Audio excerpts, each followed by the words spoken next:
तुम जैसे नालायक मुझको बर्बाद करोगे। तुम लोगों के बाप दादाओं को भी मैंने लोहे के चने चबाए हैं। आज मैं अगर तुम लोगों जैसे लोगों की चलती ना मूवी माफिया, और तुम जैसे सड़े हुए सूडो जर्नलिस्ट की चलती, तो आज मैं इंडिया की टॉप एक्ट्रेस और हाईएस्ट पेड एक्ट्रेस नहीं होती। मैं तुम्हारे सामने हाथ जोड़ती हूँ और कह रही हूँ कि प्लीज़ मुझे बैन करो। नमस्कार दोस्तों, आज मैं अपनी जो हमारी इंडियन मीडिया है उसके बारे में आपसे कुछ कहना चाहती हूँ। लेकिन मैं ये ज़रूर कहूँगी कि ऐसा नहीं है कि हर जगह अच्छे लोगों के साथ में कुछ बुरे लोग भी होते हैं। और जो मीडिया है उसने जितना मुझे प्रोत्साहित किया है, जितना मुझे प्रेरित किया है, इतने अच्छे सलाहकार, इतने अच्छे दोस्त जो मुझे मीडिया में मिले हैं, मैं कहूँगी कहीं ना कहीं मेरी सफलता में उनका बहुत बड़ा हाथ है। उनकी मैं हमेशा आभारी रहूँगी।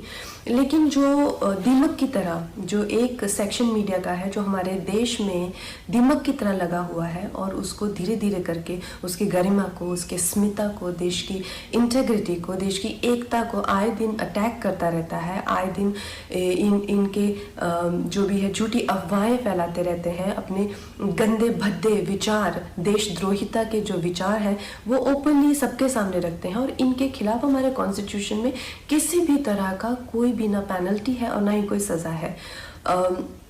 आप तो इस चीज़ से मुझे बहुत ही ज़्यादा ठेस लगी, और मैंने अपने आप में ही ये डिसाइड कर लिया कि ये जो दो गली मीडिया है, ये जो बिकाऊ मीडिया है, जो खुद को लिबरल कहती है, सेक्युलर कहती है, और कुछ नहीं है, 10वीं फेल भी नहीं है ये लोग सूडो लिबरल हैं, और ये लोग बिल्कुल भी सेक्युलर नहीं है। अगर ये सेक्युलर होते तो हमेशा धार्मिक चीज़ों को लेके देश की एकता पर हमेशा प्रहार नहीं करते।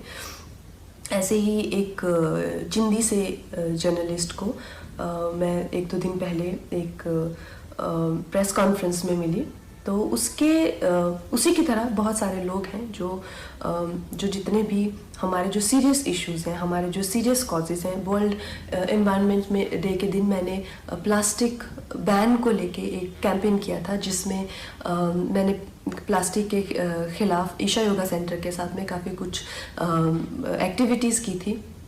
इस जर्नलिस्ट को मैंने उसकी खिल्ली उड़ाते हुए देखा। फिर मैंने काउ स्लॉटर के अगेंस्ट, एनिमल क्रूलिटी के अगेंस्ट एक कैंपेन किया, उसका भी ये मजाक उड़ा रहा था। एक शहीद पे मैंने फिल्म बनाई, उसके नाम की खिल्ली उड़ा रहा है। और प्लीज़ आप ये गौरतलब ये है कि इनके पास किसी भी तरह का कोई तर्क वितर्क, समीक्षा या विचार, जो कि एक पत्रकार का हक है, उस तरीके से नहीं गाली गलौज करके, गंदी बातें लिख के, प्रोफेशनल ट्रोल्स जो हैं खुद को मुफ्त का खाना खाने पहुंच जाते हैं ये हर जगह प्रेस कॉन्फ्रेंस पे। मैं जानना चाहती हूँ कि कोई तो क्राइटेरिया होना चाहिए कि अगर आप खुद को जर्नलिस्ट कह रहे हैं, क्या आपने किया हुआ है? मुझे एक अपना लिखा हुआ कोई ना कोई एक पीस या एक ब्लॉग, जैसे मैं खुद को अगर कलाकार कहती हूँ तो कुछ तो होना चाहिए टू माई क्रेडिट। आप खुद को क्यों पत्रकार कह रहे हैं? किस लिए आप पत्रकार बने हुए हैं? इन 3-4 लोगों ने मिलकर, क्योंकि मैंने उस इंसान के प्रश्नों का उत्तर देने से मना कर दिया, मैंने कहा एक इंटरनेशनल को मैं क्यों एंटरटेन करूं?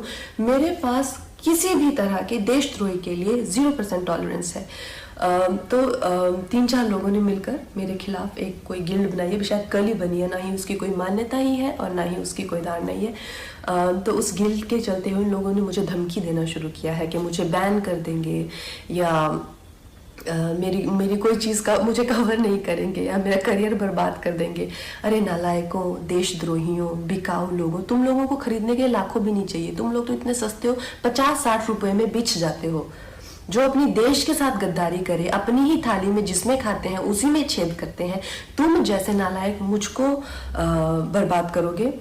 तुम लोगों के बाप दादाओं को भी मैंने लोहे के चने चबाए हैं। आज मैं अगर तुम लोगों जैसे लोगों की चलती ना मूवी माफिया, और तुम जैसे सड़े हुए सूडो जर्नलिस्ट की चलती, तो आज मैं इंडिया की टॉप एक्ट्रेस और हाईएस्ट पेड एक्ट्रेस नहीं होती। मैं तुम्हारे सामने हाथ जोड़ती हूँ और कह रही हूँ कि प्लीज़ मुझे बैन करो, क्योंकि मैं नहीं चाहती कि मेरी वजह से तुम लोगों के घर में चूल्हा जले। और इससे ज़्यादा बड़ा एहसान आप मुझ पे नहीं कर सकते कि आप मुझे बैन कीजिए। और जो भी मेरे भाई बहन इस देश के जो युवक युवतियाँ हैं जिन्होंने इन लोगों का बहिष्कार किया है, और जब मणिकर्णिका फिल्म भी आई थी और मूवी माफिया उसके अगेंस्ट पूरी गैंगअप हो गई थी, तो इन बच्चों ने इतने अच्छे तरह से हर दिन we stand with Manikarnika trend किया, उस फिल्म को बहुत सफल बनाया। फिल्म ने 150 करोड़ से ज़्यादा का बिजनेस किया, और इस चीज़ से मुझे इतना गर्व है अपने देशवासियों पर। आप लोगों के लिए जो हो पाएगा उससे भी ज़्यादा करके दिखाएंगे। बहुत बहुत धन्यवाद।